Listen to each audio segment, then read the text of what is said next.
nya the major prophet kum chacha on say me catch was say bomoden na hwe too much gh on say me kan ye nya ne bone pa ne kase ye pe wo wiase ya asonde ti na adam wo hu nyame ye no nyam no wo hu ne ma bi a wo hwehwehwehwe e wo other place ne ade kat won na bomoden na be hwe too much gh be hwe ne subscribe bomoden o be hwe pe na wa ye subscribe o subscribe subscribe na subscribe na o subscribe a na wo benya ne ma pe a wo pe ne ma papa a wo pe ahwe nyame hira na ura me mama kwa basronko ebatuma gh me di eye bakope na ama owusu a na ensem de se mete pe a mintimi entena meto so ade se me kire etiefo ne ahwefo asese no mo so behu se na ensem enite ninti na na dei maji medwa asema ban hu be hia se be di ho enkomo na ni nya ne se efida eye evangelist Emmanuel kweku apreku wotoye no Ghana ha ensem pi na aba out a abetodwa afa no ho na nebusuafo ene te se ne ma ne nuanom ne yerem ne nafofo nya de se ade de wu nim no bebi krampo a ni wechi pictures a eba videos a eba out in excellent wo be hu na se ade de obi fufuro so no so de ne picture ne de se ne nsem abetodwa efa wo no eye ne maame nimpo no akasa echem no ewo no na otumi se maame ade ato ne so pa ne ra wo ne badet me free gbeja no de e asema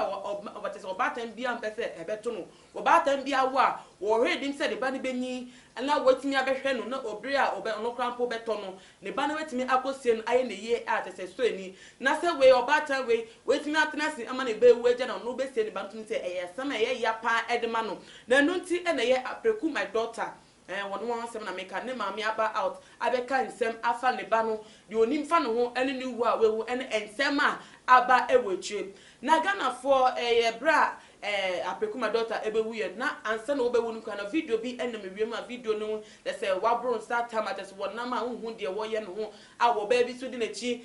ehuru no eka nsem efa no ho na enomo ena te say ne maami na abe defend say dabi so na Ghana for ye adwen say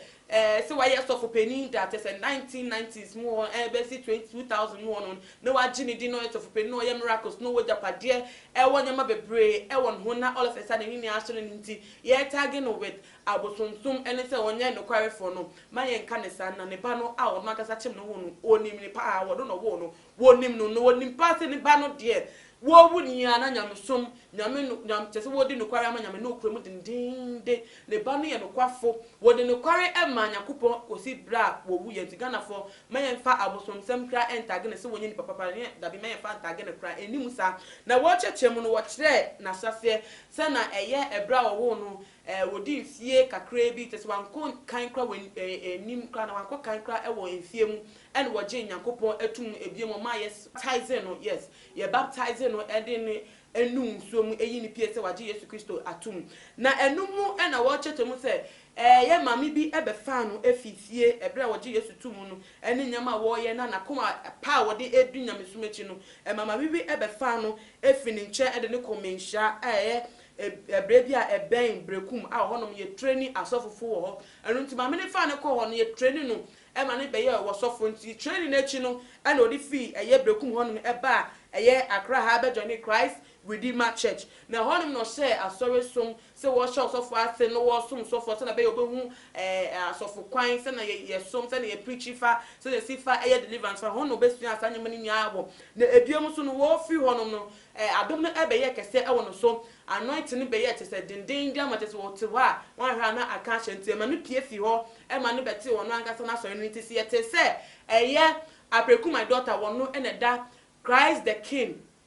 evangelical ministry so na say ene wo sha ase ena wodi ekodru na ebiem so no wodi no kware pa tese no oye na kuma so ade na kupo akuma so ade e de man pa se ye ba ne se wo tu no ache nipa se wo che oye adoye eche nipa de no wo hira nkofo de na ya de a fa no fo tese opega ne sa de bi e wo no ho bia no watam de ache de wo no ho bia so bi on fa ho se na sumbo fa o hu wa unya pe na ode ache o pa ba wo yi no mu e bom pa ye e de man asafo wo ye ejuma pa Ghana ha se ya ne ya pa se ni ba no ewu na ne wu echi nkofo ka se wonye no kwafo woni no kware ama Nyankopon ebi nso kra e ka se wo ye chief priest enu nti Nyankopon etu so ka ma te se wo owo tantan se me yen ka ne sa kra Nyankopon de we do no carry the man pa no ebra onyama mu kra e de man kra bo no ebi wo timi fe ne maame echeche mu chene se o how wo fem de mu de na maame ahye ne kran no asa ka se o maame gidi Nyankopon di me de ni se e de yode me fem ti sa asem aga na fo ka ne de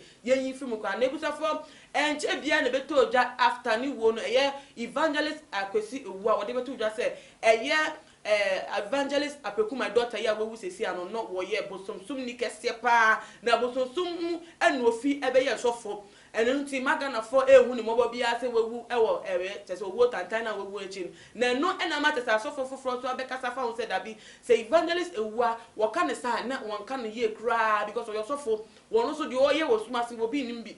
no no so for eye den no timi ba bon timi kasa ono ne stamp ne right see obi stamp na ba ne se no timi betra ne nsakra e wo bi fofo so na de ye ya kra nso kako na ewu a woni wo betimi eyi no ho ano ene ti onja isakra eye nje no e na ama maame no ebiebie nsemani ache Ghana for se dabi se na enam frama mu se ne ba no so mbosom ne ba no na wo ye nduro na asori na wa ye nya asori na wo ye nya no de duro ene ye enye no kwai baku se na no kwai pa na wodi edi ma Nyankopon na we na asemwe ebeto Ghana for eka se na de we de eyi ni bato train na de we de kan sembone efa ne ba ho de ara wontimi ma bonti emegu ne ba na anim ase saba poku asa wewu efrimu wontimi me ka sembone bia emfa no ho nenu nti so ka ne sa wono so afa no de onim no na se ne ba no wonti ne chen no ne nante da de wontimi kan NCP se ne ba no anye eye sumu adwuma bia because wone ne ba no ente what baby and ne ba no so ti baby nti so ka ne sa yentimi enye na asem tum se enu anti ne yi de eye nam famamu efa no ho efi adwemu ebi so ka se oh enna no wo no no anim ne ba wono anim ne ba su nti ne ba ye bi na ense fata wono ne wa akonya ne se wo betu no fo wono ne wa akonya ne se betimi aka asem bi ede ache na egu na sum se le won twe ne ho efi nti na na babonte be ka se afa ne ba no a ene agitum sa na ne yirimpa wone ne te no wotimi ka se wotu ne kunu fo na ne kunu entienti no nti woja ne kunu awawe 2003 ton na be si ene wone ne kunu nte a wone ne wo ma wone ne kunu nte na ena ne mu ababonte be ka nsem se eden ene age eyire de ne tum ne eyi ena ne esi nkyene na enu nim ne ba nti ye fa ena no de waka no ebiem so wonum se ena de wo ka be ka nsem mebre ade ne ba ne ye ne nyama wo ye ma no ne wo be ka wo ka se ye Apreku my daughter wo ye na agent wo si fie e de ma no na nyama mu be ye de ma na ta se enyama nko wonya de be di wonya be po de ne titi bete no ne tubeto no ema edan a wo si ekra de ma no wo just work uncompleted am edan kwa wenwie obi a wa hye ma me bucket se wo si dan e de ma na pe baby di ne ti ato no esi adan ni ba no wo fi ma edan so a eye uncompleted na want me financial nti asem ni to me se ayara wo sem kese pa e de ama ne ma me a owo no na Ghana for eti ma me no efa worker efa ne ba no hom say e na wo mo kire o ma dwen esi faim Elvis eje say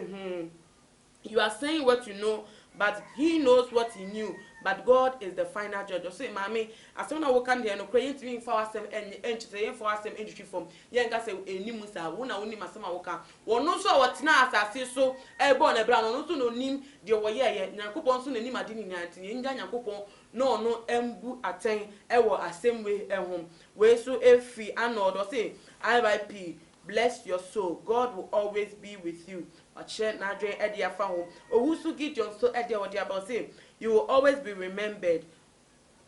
Rest well in the bosom of our father Abraham. Oh, Apreku, my daughter, you will forever be remembered among the living. Or say, say yetia se nkwa de bi ada yebeka Apreku, my daughter, wabojuma ni din ebeka tia se fo emudo se wewu no nkofo bekoso aka ni din tinakopon ene no entena. Owusu Gideon so edia odiaba be mo say, you are indeed a great general in the faith. Onu so hu ni say eye Apreku, my daughter, no abon ho modern pa so onyo oyo ni nhie mu no abo nyame chese dewro atamansan wabo dewro kese pam wo bibia etinyame ne ebra na wo yesofo no nti si wewu kra na wanye wenwu e wonyame mu kra na wenwu yie kra pa still na so wabo dewro nyankopon mu de wo ye great general in God and nti ni din ebeka atasifo asase so adwenche ne de eye bebre dan du obia ne nadwenche se na obia kra ne hwenu sa na obia adwenche eso ete no nti fa wo so wo dia wo dwen efa eye mami ensem no etudwa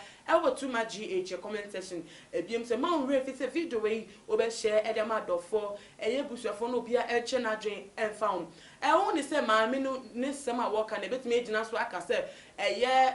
Apreku my daughter no she fumso bia enihu se na nkofo afoforo eka ni niemu no se na maka kan na da wanim for adwenche efa ho ebetudwa medi edena na ama owusu a obetimi follow tuma gh ewe your Instagram page at tuma gh_. Aha na mreba me kwan am judgment no esi makramu.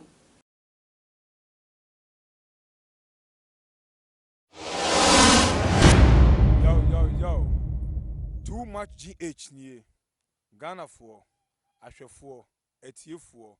onipa bi a won subscribe e wo too much GH no subscribe wo na ehintasem ensem a ebuafa oman Ghana so ena ye de bremu one god nie the only one god in GH eho na de bia mehwe abrotefo ene Ghana for mo a mo wiasa fa na ina me recommend emamo too much GH